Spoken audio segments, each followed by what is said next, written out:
Donc on est sur le désir et on va faire on va couvrir le champ du désir et avec un point particulier du désir à travers Spinoza. La problématique, c'est que Spinoza, on est sur l'éthique, et l'éthique de Spinoza, il faut savoir que l'éthique, étymologiquement, c'est une maison. C'est là où on a l'habitude de vivre. Effectivement, je ne vais pas parler de choses sales, mais lorsqu'on est dans une maison, on respecte sa maison, on essaye de vivre bien. On va donc rejoindre le souverain bien. Mais avant d'aborder ça, il faut, Étienne, est-ce que toi, tu sais, on va dire, l'essence même du désir? Est-ce que tu pourrais étymologiquement me dire d'où vient le désir? Est-ce que tu as une idée de ce qu'est le désir? Étymologiquement, je crois que le désir vient du mot desiderare en latin, oui, qui signifie regretter le manque de quelque chose. Et si on approfondit un peu ça, il me semble que ça vient aussi du terme sidious en latin qui veut dire étoile. Et donc, c'est à travers ça, c'est une métaphore pour suivre son étoile et rechercher et combler ce manque. Voilà, alors, il me semble que ça. Voilà, ça c'est ce qu'on appelle l'étymologie littérale. C'est-à-dire qu'on regarde les choses telles qu'elles ont une signification à un instant donné. On va remonter beaucoup plus loin, on va remonter donc aux Indo-Européens, et donc l'idée d'astre, c'est une idée de lumière. En fin de compte, le désir, c'est ne pas avoir de lumière. Donc on va combler, on va chercher à combler. C'est la marque évidente de se dire, à un moment donné, je prends un exemple concret, le premier cri de l'enfant, c'est réclamer le sein de la mère pour avoir du lait. C'est le cri « je manque de lait pour me nourrir ». C'est une première porte vers Spinoza. Spinoza nous dit, on reviendra plusieurs fois dessus, hein, il nous dit c'est persévérer dans son être. Plusieurs fois, il veut dire le conatus, c'est persévérer dans son être. C'est-à-dire qu'on va chercher perpétuellement à être optimal pour vivre, simplement être. Donc le lait que réclame le bébé, c'est une porte vers le conatus. Je cherche à avoir plus de puissance en réclamant le lait de ma mère. Donc le désir, c'est quoi au prime abord? C'est effectivement pas regretter tel que on pourrait le traduire sur le verbal, sur la linguistique, mais c'est remonter beaucoup plus haut, c'est je manque de lumière.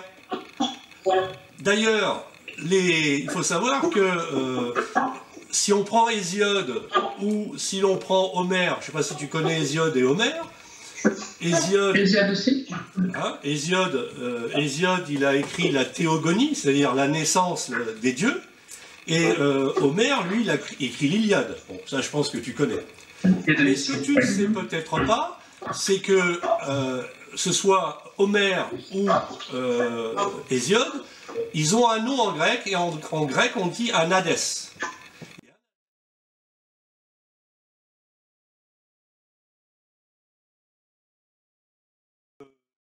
L'Aède va ouvrir un monde, il va mettre à la lumière ce qui est dans l'obscurité, parce que lui, il y a accès. Et bien, c'est ce que va faire aussi, ce que va faire Spinoza, c'est qu'il va ouvrir une porte sur un système. Quand Hésiode écrit la théogonie, il ouvre un système. Si on regarde bien toutes les histoires, on va y venir, hein, on va y revenir. Il ouvre un système.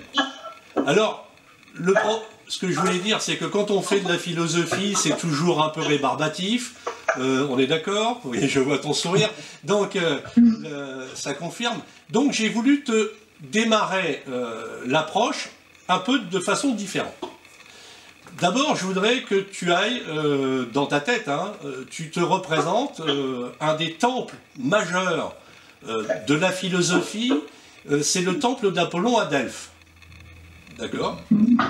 Alors, je vais pourquoi venir là? Ben, tout simplement parce que si on veut faire là tout de suite, si on devait clore tout de suite ce qu'on est en train de faire comme échange, et si tu savais ce que je vais te dire, tu as tout appris. Alors, écoute-moi bien.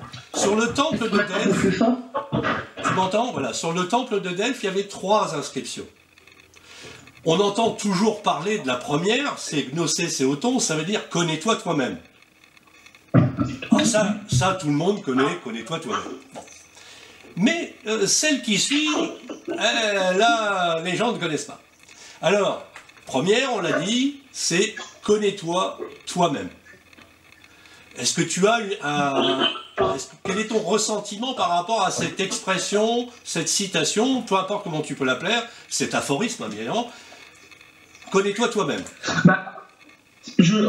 Quand je relis ça au désir, ça veut dire que pour vraiment savoir ce que je désire, il faut vraiment que je sache qui je suis au fond de moi. Exactement. Et donc, cette phrase-là, je pense qu'elle signifie qu'il faut vraiment aller au fond de sa pensée, au fond de soi-même, pour savoir ce qui est réellement mon désir et ce qui ne l'est pas, et pour ensuite pouvoir avancer. Voilà. C'est ce que je... On reposera la question tout à l'heure à la fin, mais voilà. Donc tu as ciblé un espace dans lequel va se projeter le mot désir. C'est-à-dire que c'est un manque, et je vais l'analyser qui je suis, et par rapport à ce qui je suis, eh bien je vais pouvoir déterminer le bon ou le mauvais désir. On est bien d'accord? Donc ça, c'est Épicure, ça, qui dit ça? Non, là, c'est sur le temple de Delphes. On ne sait pas vraiment qui, on pense que c'est Solon, d'autres disent que... Mais ne cherche pas à savoir qui l'a écrit.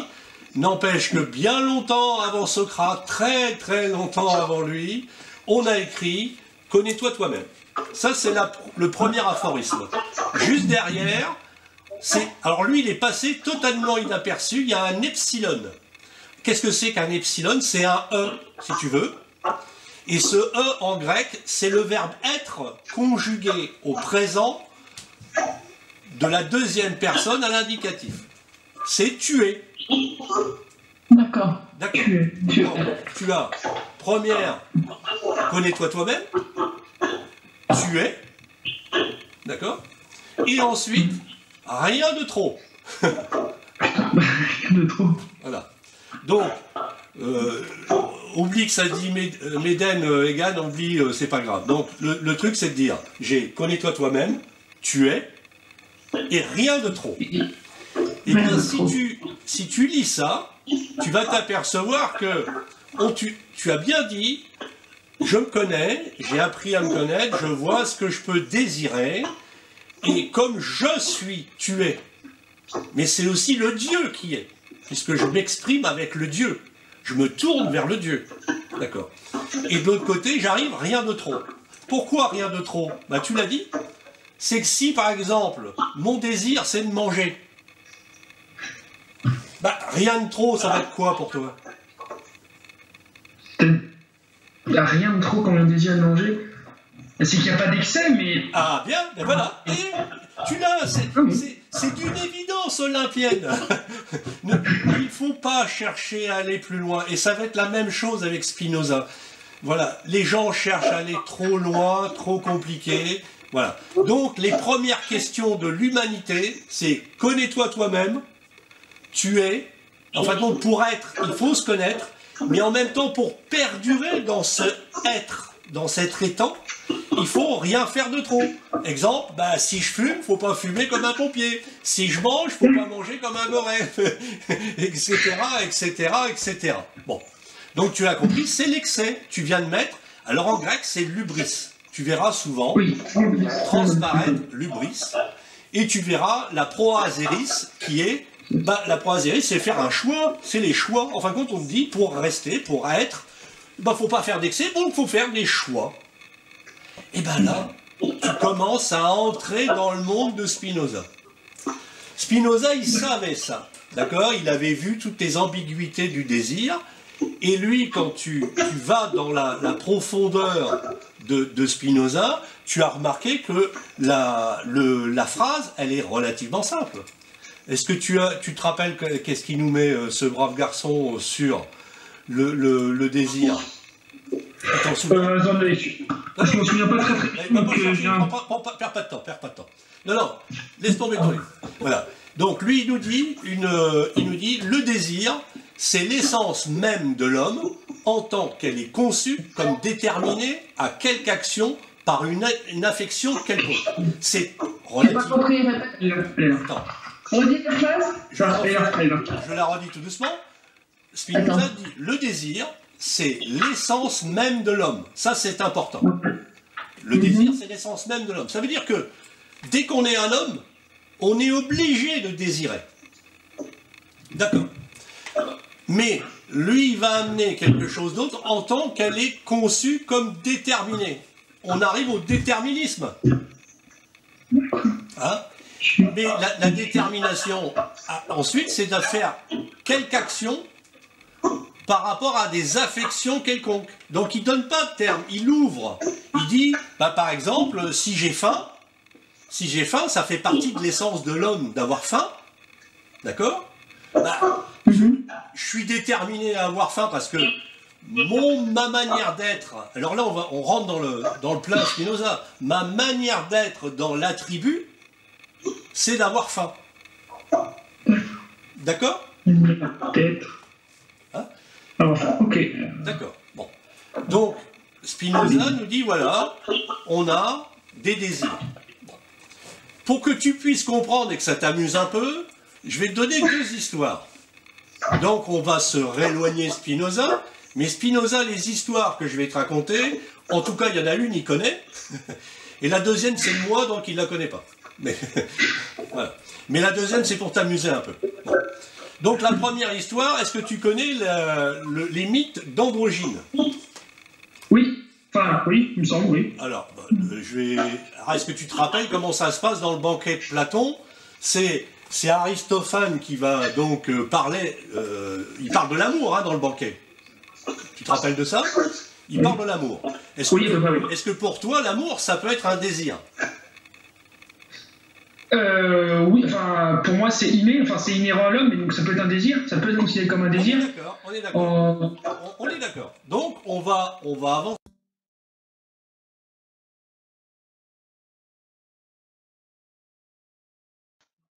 C'est important parce que tu vas te rendre compte, quand tu écris, parce que tu vas avoir du rédactionnel à faire, eh bien, fais un peu le parallèle.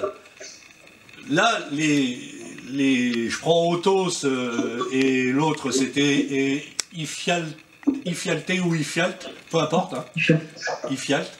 C'est les deux qui vont être, on va dire, à la tête. Ils vont attaquer, donc ils vont se retrouver séparés.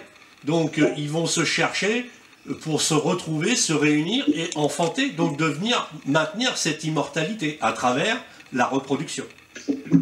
Ça te rappelle rien des êtres fabriqués par un dieu et qui se voient chasser Adam et Ève. Adam a mangé le fruit de la connaissance.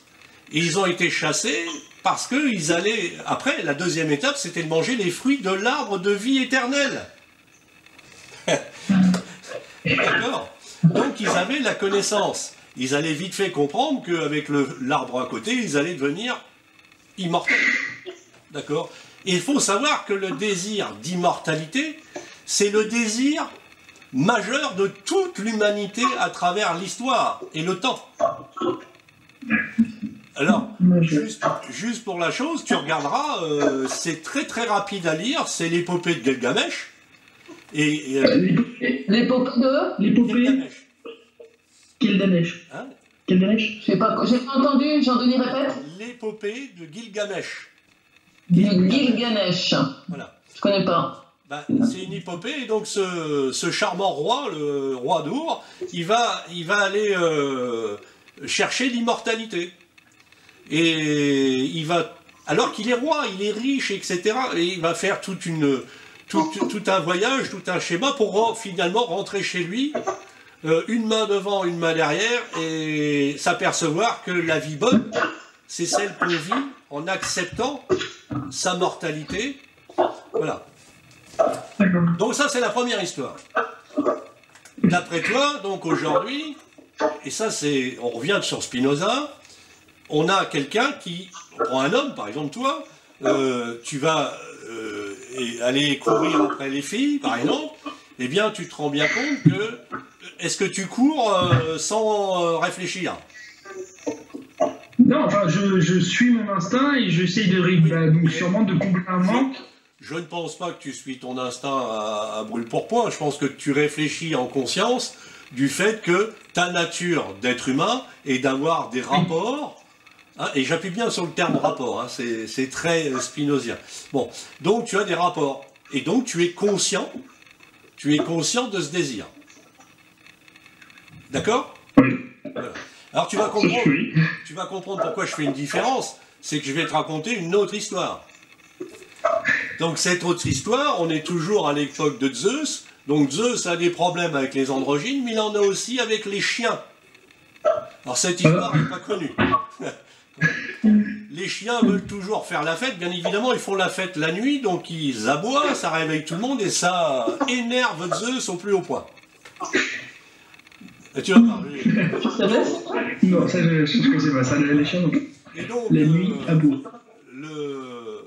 Lycos, qui est le chef des chiens, il organise une soirée dans un hangar, peu importe, et ils font la fête. Mais alors, bien évidemment, Lycos, je rappelle que Lycos en grec, hein, c'est un loup. Hein. Voilà. Lycos va dire à tous les chiens, parce qu'il dit, attendez, notre plus gros problème, c'est qu'on défecte partout. D'accord, on met des exécrats partout, donc c'est pas bien. D'ailleurs, la ville de Paris n'arrête pas de crier, surtout à l'époque de Zeus. Hein. Voilà. Et donc, ils mettent tous les chiens mettent leur sphincter au vestiaire. Oh. Et ils font la fête. Et donc, ils font la fête, et bien évidemment, Zeus entend tout ce raffut, il descend, et là, les chiens sont surpris en pleine fête, alors que Zeus l'a interdit. Ah oui, d'accord. Et tous les chiens s'en vont en fuyant et ils prennent un sphincter au hasard, d'accord, et ils partent dans la nature. Et depuis cette époque, tous les chiens sentent le derrière des autres chiens pour retrouver le sphincter d'origine. Ah, ça s'explique du coup. Alors, pourquoi mettre cet humour au milieu de la philosophie? Ben, tout simplement parce que moi je fais de la philosophie vivante. Et donc, là, tu vas quand même commencer à comprendre la différence entre ce chien qui va sentir le derrière d'un autre chien et toi qui vas, je vais prendre le terme courir, après une jeune fille. D'accord. Mais alors, du coup, si je cours à travers si je cours après une fille, c'est que je cherche un manque, enfin, si je cherche à combler un manque. Alors, évidemment, mais cherche pas trop loin. Tu es conscient de courir après cette fille. Oui. On est d'accord. Alors que le chien, lui, n'est pas conscient. Oui, je n'ai pas de conscience. À moins qu'un chien t'ait répondu un soir, en discutant avec lui, avec pondération, voilà, non. En fin de compte, c'est pour que tu fasses une nette différence avec ces deux histoires, de l'homme qui est en conscience, et de l'animal qui est en instinct. Ok, confiance. Pourquoi? Parce que Spinoza va nous dire que nous fonctionnons avec des appétits. Donc, le désir, c'est un appétit parmi d'autres appétits. D'accord. Mais le désir a une particularité. C'est la suite de la définition 1 au livre 3, c'est dire c'est un appétit avec conscience de cet appétit, avec conscience de lui-même. Avec conscience, avec conscience de lui-même. Qu'est-ce que ça évoque? Ça veut dire que tout à l'heure, tu te rappelles, j'ai parlé des 3 aphorismes, il y en a un qui est très court, c'est tuer, mais c'est être en connaissance. La conscience, quand on le reprend en déterminant, c'est avec le savoir. Le con, sirer, c'est le verbe sirer, c'est savoir. Je suis avec ce savoir. Exemple, j'ai un appétit. Alors, j'allais dire de nourriture, voilà, bon, on va garder celui-là. J'ai un appétit de nourriture. Si je vais au frigo, tel le néandertalien moyen, je n'y vais pas en conscience. Oui. D'accord. Oui. Mais Oui. si je commence à aller vers le frigo en pensant que j'ai un besoin de manger, que je sais que je vais le calculer, donc je vais prendre, j'ai conscience de ce que je fais, j'ai connaissance de mes besoins, donc ma manière d'être va être en forme pour répondre à cet appétit avec efficacité, et le terme exact de Spinoza, c'est de façon adéquate. De façon adéquate. D'accord ? Donc en fait, ça rejoint ce que vous avez dit sur la première inscription du temple de Delphes. Connais-toi toi-même. Exactement. Spinoza, l'éthique, je me répéterai plusieurs fois, mais l'éthique, c'est une maison. C'est dans quelle maison je vis, et Spinoza offre une maison. Kant, par exemple, Kant offre une autre maison. Mais qu'est-ce que fait Kant? Il offre une maison, on va dire, à côté de la maison de Spinoza. D'accord? Donc, on ne va pas parler de Kant tout de suite, hein, on ne va pas se mélanger, mais on a la même maison, mais avec un autre ordonnancement de la maison. Hein? D'accord. Pourquoi? Parce que Spinoza n'a pas été jusqu'au bout de la logique d'explication. Il a donné un moyen d'entrer en contact avec les attributs de Dieu. Donc là, on va ouvrir une première fenêtre. Qu'est-ce que nous dit Spinoza? Alors, est-ce que tu sais, je pense que tu as conscience que Spinoza est un panthéiste. Oui, enfin, c'était ce qui était écrit. Alors, qu'est-ce que c'est qu'un panthéiste? C'est quelqu'un qui dit qu'il y a une unicité d'une globalité, enfin pour faire simple, d'accord? Il nous dit que Dieu est tout. Dieu est tout, d'accord. Dieu est substance, et Dieu est libre, c'est-à-dire qu'il ne dépend de personne d'autre. Quand tu prends la première chose, il dit j'entends par Dieu un être absolument infini. En fin de compte, il recouvre tout. Alors, d'accord, ok. Il ne faut pas aller plus loin. Dieu recouvre tout. Bon, ça veut dire que il répond à Descartes. Il dit à Descartes, eh oh, petit gars, là, regarde, moi je réponds, je vais jusqu'au bout. Ce que tu n'as pas osé faire. C'est pour ça que lui va subir le RM. Hein, Spinoza va être l'équivalent de, comment on dit, retiré de la religion juive, excommunié, mais pire, parce que le RM c'est pire que l'excommunication, pardon. Donc, lui, il va donc dire, Dieu c'est ça. Il arrête avec un Dieu lointain, quelque chose qui répond en tant que chef, et dit, voilà, nous on est dans Dieu. Je ne sais pas si tu as abordé Descartes, mais Descartes est dans la dualité. Oui, Descartes, oui. Cherche pas. Descartes est dans... Non, on va faire simple. En fin de compte, c'est quoi? Tu te regarde-toi dans la glace, c'est comme si tu disais, l'esprit, c'est ce qu'il y a dans la glace, et puis mon corps, il est là. Il y a un moment donné, Spinoza, il dit non. Non, il dit non, mon gars. Le corps et l'esprit sont certes deux attributs de Dieu différents, mais c'est la même substance, donc il n'y a pas de dualité. Voilà. Et partout dans l'éthique de Spinoza, on va voir justement l'explication pour essayer d'être au mieux avec les rapports et les manières d'être de Dieu, pour rejoindre ce fameux hubris, ne pas aller vers rien de trop. Parce que Dieu a établi sa propre rigueur, ses propres effets, ses propres lois. Maintenant, quel va être le travail? Qu'est-ce que nous dit Spinoza? Il nous dit, justement, il faut travailler, il faut apprendre comment fonctionne Dieu et comment nous on est dans ses attributs et dans la manière d'être de ses attributs. Exemple, on va commencer à voir un petit peu, avancer comment il nous aide. Donc Spinoza, il nous dit il y a 3 degrés. Il y a 3 degrés de connaissance. On peut considérer, pour faire très court, qu'au 3e degré, eh bien, tu auras éliminé l'hubris, puisque tu connaîtras suffisamment ta fonction, j'entends bien ton fonctionnement dans l'attribut de ton corps, l'attribut, par exemple, étendu, parce que tu connais ça, l'étendu. L'étendu, c'est tout ce qui est matériel. Oui. Bon. Donc, ce que dit Spinoza, il dit, ben voilà, quand vous allez arriver au niveau 3 des connaissances, aux connaissances du 3e genre, il n'y aura plus de secret, puisque tu seras en rapport direct avec les manières d'être de Dieu, donc, par exemple, sur l'étendue. Mais donc vous connaîtrez... D'accord. C'est un peu complexe, mais on va prendre des exemples après concrets.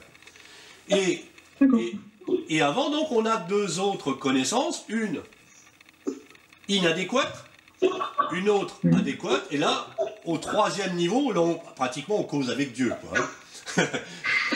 Eh bien, on est dans le 3e genre des connaissances.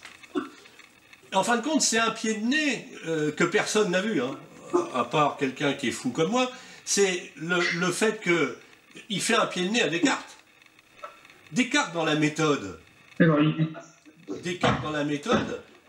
dans un passage hyper connu, enfin pour ceux qui font de la philosophie, c'est le passage de la bougie, avec la cire. Ça te dit quelque chose? Je ne suis pas philosophe. Bon, voilà. Donc, Descartes remet tout en question. Il faut savoir que Descartes, c'est le premier philosophe français qui va dire « je doute ». Il met un doute hyperbolique, il va mettre un doute hyperbolique, donc il va mettre un doute d'une telle force qui va remettre en cause tout ce qu'il a pu apprendre avant. En fin de compte, qu'est-ce qu'il dit à mot couvert? On m'a menti. Et puis, le fameux cogito ergo sum, d'accord? Je pense, donc je suis. C'est lui. Alors, mémorise bien ça, parce que c'est aussi un élément important, c'est que quand il dit « je pense, donc je suis », mais ça veut dire aussi « je peux être ce que je veux être ». D'accord. Et dans un pays où le roi commande, Descartes ouvre la porte à la liberté. Non, je suis d'accord. Alors, moi je dis, il ouvre la porte à la liberté, eh bien, Spinoza lui répond, à travers le temps et l'espace.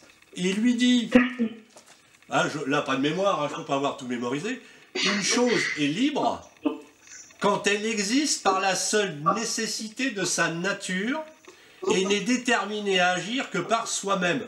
Je laisse le reste, on va y revenir après. En fin de compte, Spinoza définit la liberté. Et Descartes a ouvert la liberté. D'ailleurs, la Révolution française, Rousseau va suivre les pas de Descartes. C'est Descartes qui a ouvert, on va dire, en fin de compte, qui a bougé l'interrupteur des Lumières.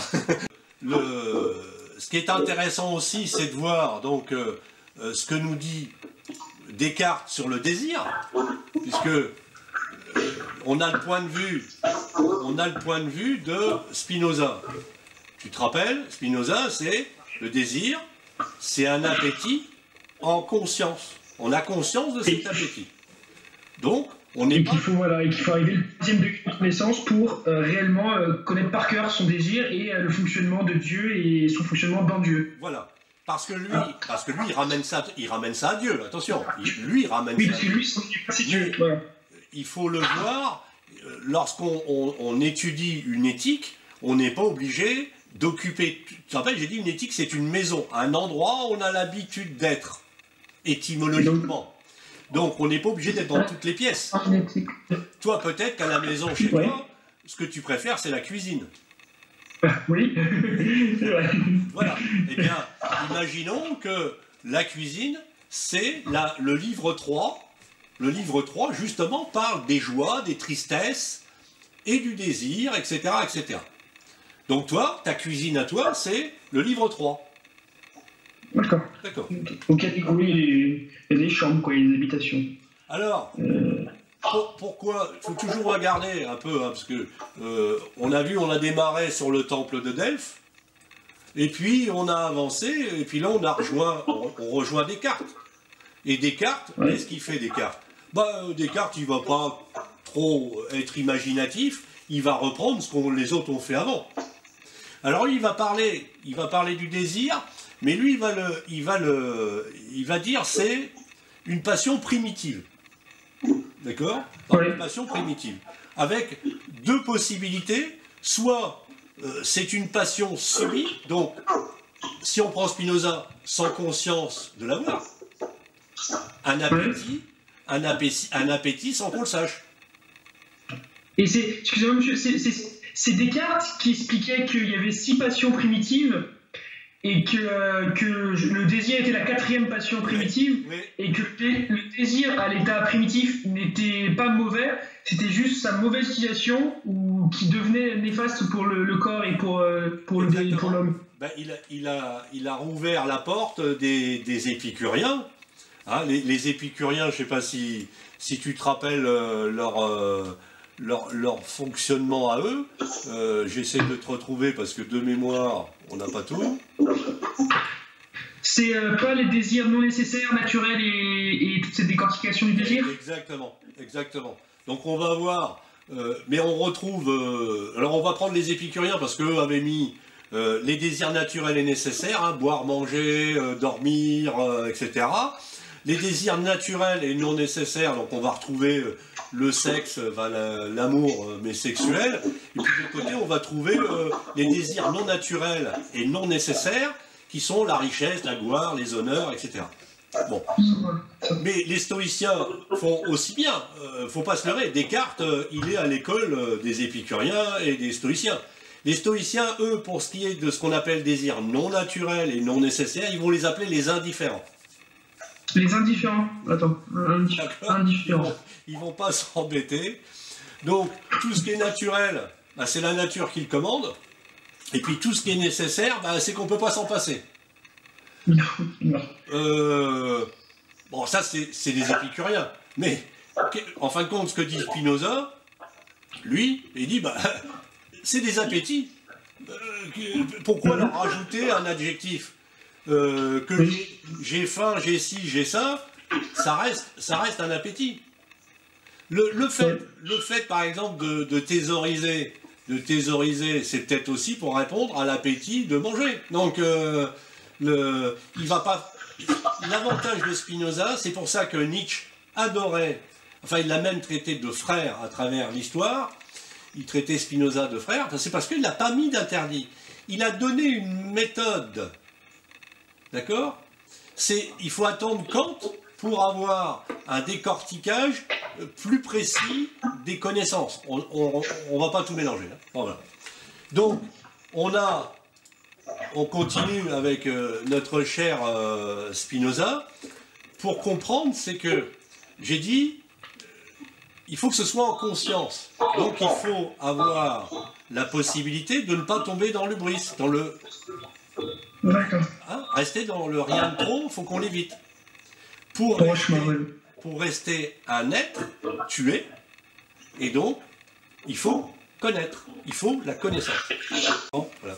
Donc, on était chez Descartes, puisque, comme j'ai expliqué, tu dois le comprendre, au fur et à mesure des choses, par exemple, on a des traces de Descartes, on a des traces de Spinoza, on a des traces de Kant, on a des traces, etc., jusque chez notre ami Sartre, etc. Donc, on voit que la philosophie n'est pas un fil tendu, mais une multiplicité de fils tendus qui se rejoignent pour former le même tauron et plus tard une même haussière jusqu'à toi. Jusqu'à toi. depuis le fin fond des âges. Juste pour redémarrer donc, et se mettre dans les choses, tu l'as remarqué, les inscriptions du temple de Delphes laissent sous-tendre ce désir. Hein, il faut savoir qu'on va le retrouver chez Nietzsche. C'est pour ça que Nietzsche est un lecteur et il salue Spinoza comme un frère. Hein, il y a même un moment donné dit je le considère comme un frère. C'est qu'il a clarifié les choses, mais il n'a pas mis d'interdit. Ça, c'est important. Spinoza n'a pas mis d'interdit, il a donné une éthique. Effectivement, le mot éthique, moi je le traduis comme une maison, et j'ai dit tout à l'heure, une maison c'est une somme de respect. Hein, on va à la cuisine, on mange, on range les choses, on laisse propre derrière soi, etc. Donc c'est une éthique, on se donne une morale. Mais la morale vient d'une autre formule indo-européenne, donc on va la laisser de côté. Donc quand Spinoza nous dit, je le rappelle, le désir, c'est un appétit avec conscience de lui-même, il a ouvert la formule absolue. Elle n'interdit pas, elle l'ouvre. C'est donc une formule ouverte. Et elle laisse derrière. C'est pour ça que l'éthique est très difficile à lire quand on n'est pas prêt. Et surtout quand on n'est pas prêt de rentrer dans ce système. Donc en fait quand il explique ça et qu'il donne une formule, comme vous avez dit, absolue et complètement ouverte, c'est un peu à chacun d'imaginer et de créer sa propre vision et sa propre façon de voir les choses et du coup de nourrir et de répondre à son appétit, voilà. En esquivant l'hubris.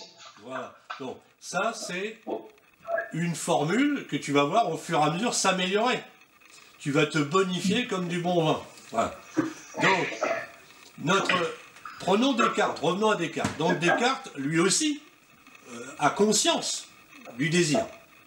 Il sait que, parce qu'il a étudié les stoïciens, les épicuriens, le désir chez les stoïciens, c'est une impulsion à agir. D'accord ? On retrouvera... Ça, tu le comprendrais comme ça, mais c'est ça.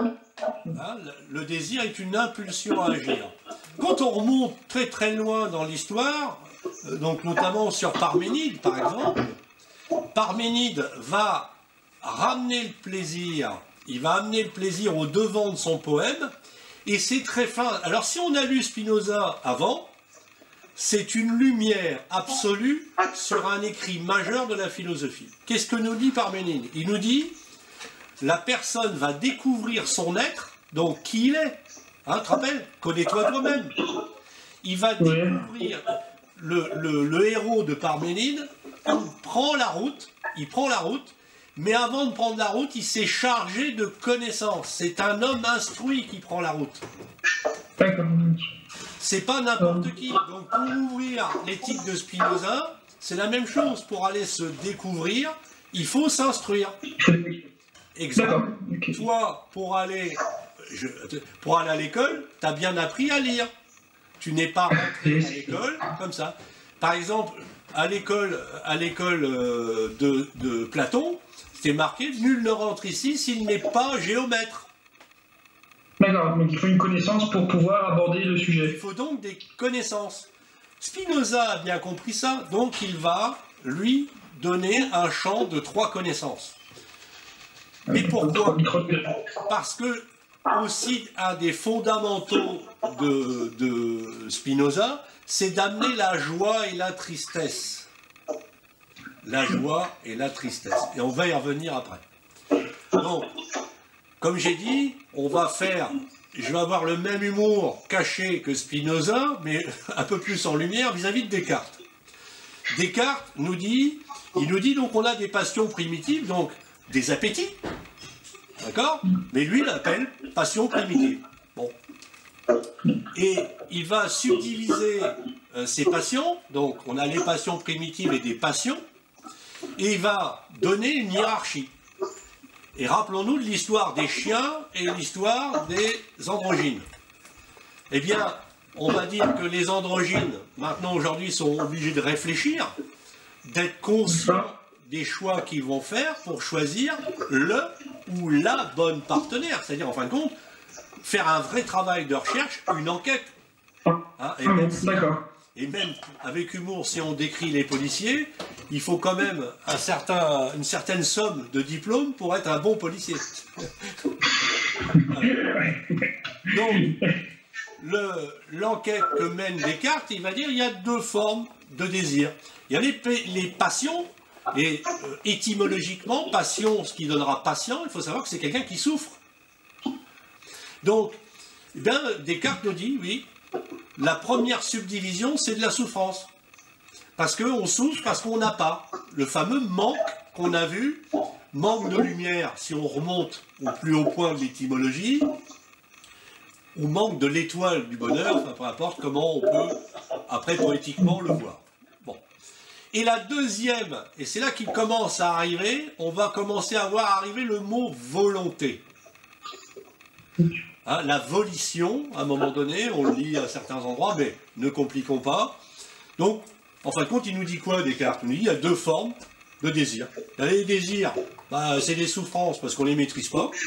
Et puis il y a ceux qu'on maîtrise parce que c'est l'esprit. En fin de compte, pourquoi il en est là? C'est parce que Descartes va amener la dualité dans ses concepts. Et effectivement, si on amène la dualité, eh bien qu'on veut séparer l'esprit comme l'a fait Platon, et que, rappelons-nous, à la fin c'est pas la fin du banquet, c'est à la fin de... Enfin, peu importe, Socrate meurt. Socrate meurt et il dit à son serviteur, n'oublie pas, dès que je vais avoir passé l'arme à gauche, n'oublie pas d'aller mettre un coq en sacrifice à Asclépios, qui est le dieu de la médecine. Pour le remercier. Il dit bien pour le remercier. Donc il a compris que il était en pleine dualité et que son esprit était guéri de ce corps qui était une maladie. Donc Descartes reprend cette dualité. Ça c'est important parce que Descartes reste dans cette dualité alors que Spinoza, pour lui, même si c'est une autre forme d'attribut, c'est la même substance, c'est Dieu. Ton corps fait partie de l'attribut physique ou étendu de Dieu, hein, et puis ton esprit, il fait partie de l'attribut de l'esprit de Dieu. D'accord, donc tout est rattaché à Dieu. Tu commences à avoir, à force de redondance, voilà, hein, répétition et solution, hein, disait le grand Sachel.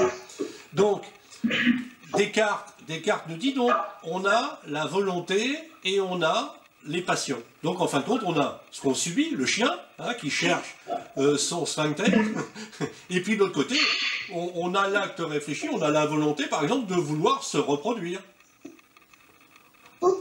Aujourd'hui, comme dans le temps, bien on cherchait, par exemple, le noble cherchait à avoir une descendance pour continuer sa lignée, pour maintenir ses richesses, etc., etc. Donc, il y a un vouloir. Et ce vouloir, rappelle-toi, tu le verras réapparaître avec Nietzsche, avec la volonté de puissance.